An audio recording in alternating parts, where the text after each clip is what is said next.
Hello friends, welcome to our channel. Friends, जैसा कि मैंने आपको कल पास्ट टेंस के बारे में बताया था, आज हम जिस टॉपिक की बात कर रहे हैं वो टॉपिक बहुत ही महत्वपूर्ण टॉपिक है। ठीक है, एग्जाम ओरिएंटेड है। सब्जेक्ट वर्ब के साथ कैसे एग्रीमेंट करती है, उसका यूज क्या है, ठीक है, वो उस पर हम सारी चर्चा करेंगे फ्रेंड्स। ठीक है, तो आज का जो टॉपिक है हमारा सब्जेक्ट वर्ब एग्रीमेंट।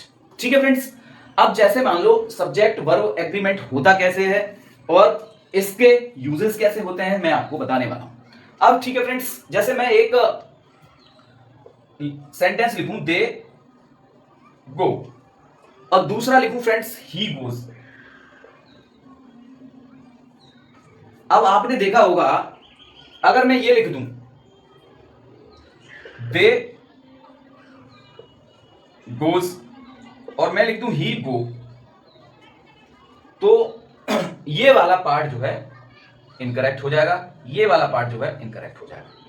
ये वाला सही है, ये वाला सही है, क्योंकि फ्रेंड्स सब्जेक्ट वर्ब एग्रीमेंट का मतलब ही यही है कि अगर दे क्या है, सब्जेक्ट है जो कि एक प्लूरल है, गो क्या है, वर्ब है जो कि एक प्लूरल है, तो ये इस कंडीशन में करेक्ट है। ठीक है, ही क्या है, एक सिंगुलर है सब्जेक्ट, गोज क्या है, एक सिंगुलर वर्ब है, तो हम कह सकते हैं ये बिल्कुल करेक्ट है। इसी को हम सब्जेक्ट वर्ब एग्रीमेंट कहते हैं। अब चाहे वो मेन वर्ब होती है उसके साथ सब्जेक्ट का एग्रीमेंट, चाहे वो हेल्पिंग वर्ब या ऑक्सिलियरी वर्ब बोलते हैं उनके साथ उसका एग्रीमेंट हो, हम कह सकते हैं सब्जेक्ट वर्ब एग्रीमेंट की परिभाषा यही है। ठीक है, अब फ्रेंड्स जैसे कि मैं आपको लिखवाऊं, आपसे मैं बोलूं सिंगुलर, अगर सब्जेक्ट सिंगुलर है तो उसके साथ क्या आएगा, सिंगुलर वर्ब। ठीक है, एक तो इसका नियम यह है, इतनी बात समझ में आ रही होगी फ्रेंड्स आपके, सिंगुलर सब्जेक्ट सिंगुलर वर्ब, ये इसका एग्रीमेंट है। जैसे मैं उदाहरण के तौर पे लिखूं she reads a book, she reads a book, चूंकि सी क्या है, एक सिंगुलर सब्जेक्ट है, रीड्स क्या है, एक सिंगुलर वर्ब है, तो इसका एग्रीमेंट ये बिल्कुल करेक्ट है। इतनी बात समझ में आई होगी। दूसरा है फ्रेंड्स, अगर प्लूरल सब्जेक्ट होगा तो उसके साथ हम प्लूरल वर्ब की ही बात करेंगे। एक ये रूल बनता है, ये बनता है स्ट्रक्चर इसका। ठीक है फ्रेंड्स, इसके एग्जांपल को देखें तो friends, they are playing in the field, they are playing in the field. अब हम कह सकते हैं दे क्या है, एक प्लूरल है सब्जेक्ट के तौर पर, और आर चूंकि ये हेल्पिंग वर्ब है, प्राइमरी वर्ब है, तो हम आर चूंकि प्लूरल है, दे के साथ आर का यूज होगा, तो हम कह सकते हैं यहां पर ये जो है इसका एग्रीमेंट सटीक बैठता है, ये बिल्कुल करेक्ट है। इतनी बात आपको समझ में आई होगी, यही सब्जेक्ट वर्ब एग्रीमेंट है। अब सबसे ज्यादातर हमने देखा है सब्जेक्ट वर्ब एग्रीमेंट संबंधी जो प्रॉब्लम सिर्फ किस में आते हैं, ज्यादातर जो ऑक्सिलियरीज वर्ब्स होती हैं, जिसमें प्राइमरी वर्ब्स होती हैं, जिसको हम हेल्पिंग वर्ब्स बोलते हैं, जैसे कि is, are, am, was, were, do, does, have, has, सहायक क्रिया होते हैं या हेल्पिंग वर्ब होते हैं। ठीक है, या फिर हम कह सकते हैं सिंपल पास्ट जो प्रेजेंट टेंस में मुख्य क्रियाओं में, प्रश्न में आपके इज के बदले आर, एम, डू के बदले डज, हैव के बदले हैज आदि का प्रयोग करके प्रॉब्लम्स आपको देखने को मिलते हैं। ठीक है फ्रेंड्स, तो हम कह सकते हैं अगर हम कुछ एग्जाम में अगर हम ऐसे देखें तो बहुत सारे मतलब सेंटेंसेस में ये जो है इनकरेक्ट आपको सेंटेंसेस मिल जाते हैं। हम उसी पर चर्चा करेंगे और उसके नियम देखेंगे कैसे कैसे उसका यूज होता है। ठीक है फ्रेंड्स, तो हम इसको मिटा देते हैं, फिर बात करेंगे।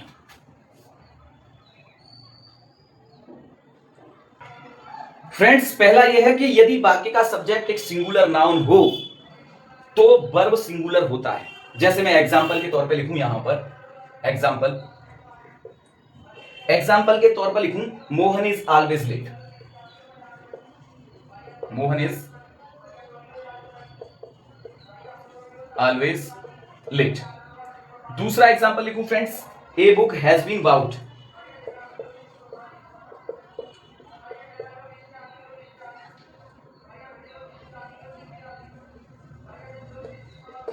अब फ्रेंड्स दोनों ही क्या है, मोहन क्या है, एक सिंगुलर नाउन है, ए बुक क्या है, एक सिंगुलर नाउन है, ठीक है, तो इसके साथ जो वर्ब यूज होगा सिंगुलर ही वर्ब यूज होगा, इज हो चाहे हैज हो। ठीक है फ्रेंड्स, दोनों ये इसके साथ एग्रीमेंट करते हैं, तो इसी का नाम सब्जेक्ट वर्ब एग्रीमेंट। ठीक है, अब फ्रेंड्स जैसे कि हम दूसरा रूल पढ़ें, यदि दो सिंगुलर नाउन एंड से जुड़े हो तो वर्ब प्लूरल होता है। जैसे कि सिंगुलर नाउन, मैं एक दूसरा एग्जांपल देता हूं, यदि दो सिंगुलर नाउन एंड से जुड़े हो तो वर्ब कौन सा यूज होता है? प्लूरल वर्ब यूज होता है। जैसा मैं आपको एग्जांपल के तौर पर लिखूं, Ram and Shyam have come, Ram and Shyam have come. अब फ्रेंड्स यहां पे मैं हैज लिख देता तो ये जो है गलत हो जाता। ठीक है, क्योंकि हैव इसलिए आया है यहां पे क्योंकि राम एंड श्याम क्या है, ये भी नाउन है सिंगुलर, ये भी नाउन है सिंगुलर, तो यहां पे इसलिए यहां पे हैव का यूज आया है। ठीक है, अब तीसरा अगर रूल देखें हम, यदि दो सिंगुलर नाउन्स एंड से जुड़े हो, यदि दो सिंगुलर नाउन एंड से जुड़े हो किंतु उनके पहले ईच या एवरी का प्रयोग हो तो वर्ब सिंगुलर होता है। जैसे मान लो फ्रेंड्स मैंने ये लिखा, एक सेंटेंस है यहां पर, मैंने लिखा each boy and each girl, each boy and each girl. ठीक है, each boy and each girl is invited, is invited. अब यहां पर इज का क्यों प्रयोग हुआ है? जैसा कि मैंने आपको बताया कि दो सिंगुलर नाउन्स एंड से जुड़े हों किंतु देखो ये बॉय क्या है, सिंगुलर नाउन है, ये गर्ल क्या है, सिंगुलर नाउन है, और बीच में क्या है, एंड है। अब किंतु लगा के यहां पे उनके पहले ईच ईच या एवरी एवरी का प्रयोग हो तो हम कह सकते हैं कि वर्ब भी सिंगुलर यूज होगी। इतनी बात आपको समझ में आई होगी डेफिनेटली। ठीक है फ्रेंड्स, अब मैं इसको मिटा देता हूं, अगला ऐसे ही हम एवरी एवरी का यूज करके बना सकते हैं। ठीक है, अब फ्रेंड्स मैं इसको मिटा देता हूं, नेक्स्ट रूल की बात करेंगे हम। ठीक है friends,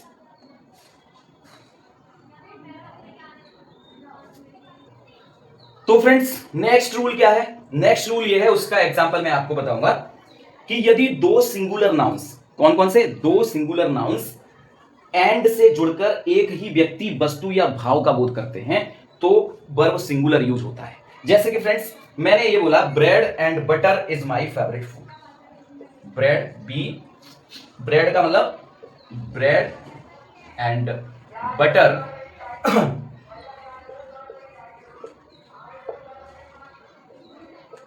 is my favourite food. ठीक है, इज माई,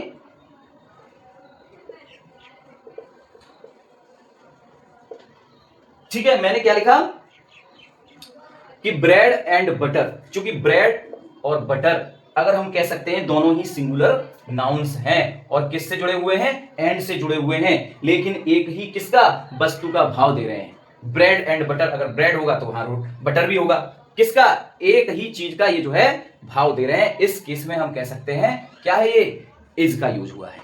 ठीक है, पहले हमने बताया था, हम कह सकते थे कि पहले अगर कोई पर्टिकुलर नेम है जैसे कि राम श्याम है और एंड से जुड़े हुए हैं तो हमने वहां पे आर का यूज किया था, क्योंकि ये ब्रेड है और बटर है, एक दूसरे के पूरक हैं, एक दूसरे के भाव निहित हैं इसमें, इसलिए हम कह सकते हैं इसका प्रयोग हुआ है और ये करते भी हैं। ठीक है, यही वर्ब मतलब सब्जेक्ट वर्ब एग्रीमेंट है। ठीक है फ्रेंड्स, नेक्स्ट रूल हम पढ़ेंगे, नेक्स्ट रूल की बात करेंगे फ्रेंड्स। तो नेक्स्ट है फ्रेंड्स, यदि इसको मैं मिटा देता हूं फिर समझ में आएगा फ्रेंड्स आपके। ठीक है, तो हम फ्रेंड्स कुछ महत्वपूर्ण जैसे कि रूल्स के बारे में पढ़ रहे थे, तो उसमें से ही एक रूल और है फ्रेंड्स, जैसे कि यदि दो नाउन्स या प्रोनाउंस, कुछ वर्ड्स हैं मैं उनको लिखवा रहा हूं, जो उसके साथ अगर जुड़े हों तो हम कह सकते हैं जो पहला नाउन यूज होता है उसके साथ वर्ब एग्रीमेंट होता है। जैसे मैं आपसे मैं यहां पे लिख के मेंशन कर रहा हूं फ्रेंड्स, जैसे कि as well as, as well as, ठीक है, as well as, in addition. ठीक है फ्रेंड्स, उसके अलावा इन एडिशन टू, इसके अलावा बिसाइड्स। ठीक है फ्रेंड्स, लाइक। ठीक है फ्रेंड्स, अनलाइक। ठीक है, विद, अलोंग विद।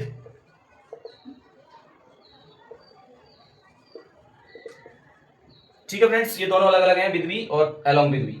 ठीक है, टुगेदर विद,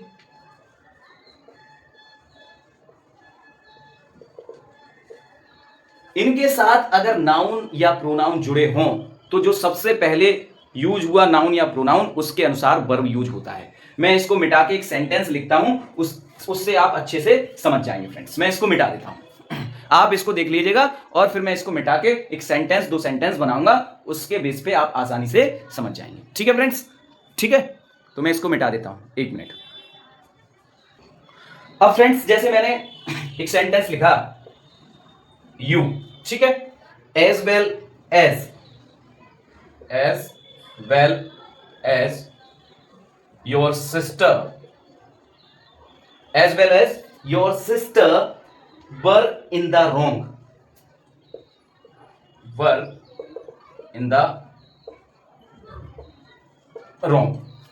अब दूसरा सेंटेंस लिखूं फ्रेंड्स मैं, he together with his friends,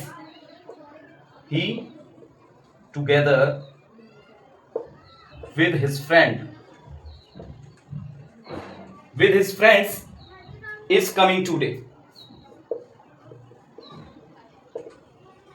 is coming, 1 minute,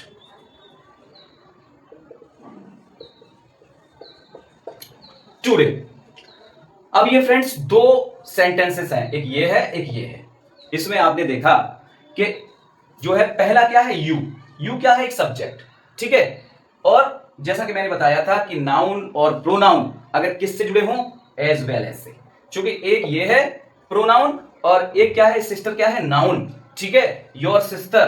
तो हम कह सकते हैं इसके बीच में आ रहा है एज वेल एज, और वर्ब किसके अनुसार आएगा, जो पहले यूज हुआ, चाहे वो नाउन हो चाहे वो प्रोनाउन हो। क्योंकि ये यू प्रोनाउन है, यू के साथ यू प्लूरल है, तो प्लूरल के साथ प्लूरल वर्ब का यूज होगा, मतलब कि वर्ब आया है, तो इस केस में ये बिल्कुल सही है।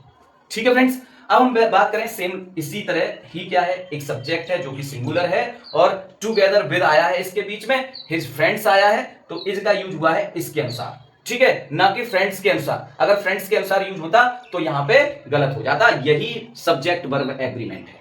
ठीक है, मैंने समझाने को आपको जो पहले वर्ड्स लिखे थे, as well as, together with, like, alike, अगर ये बीच में आ जाता है तो इस केस में क्या है, पहला नाउन या प्रोनाउन उसके अनुसार ही वर्ब जो है आता है। अगर ये सिंगुलर है तो सिंगुलर आएगा, अगर ये प्लूरल है तो प्लूरल आएगा। कहने का मतलब इतना सा है। ठीक है फ्रेंड्स, काफी लंबा वीडियो हो जाएगा। नेक्स्ट वीडियो में मैं और भी अच्छे अच्छे रूल्स इसी से संबंधित लेके आऊंगा जो आपके एग्जाम ओरिएंटेड रहेंगे। ठीक है फ्रेंड्स, तो मैं इसको मिटा देता हूं, और अगर अच्छा लगे वीडियो तो लाइक शेयर सब्सक्राइब भी कर सकते हैं फ्रेंड्स।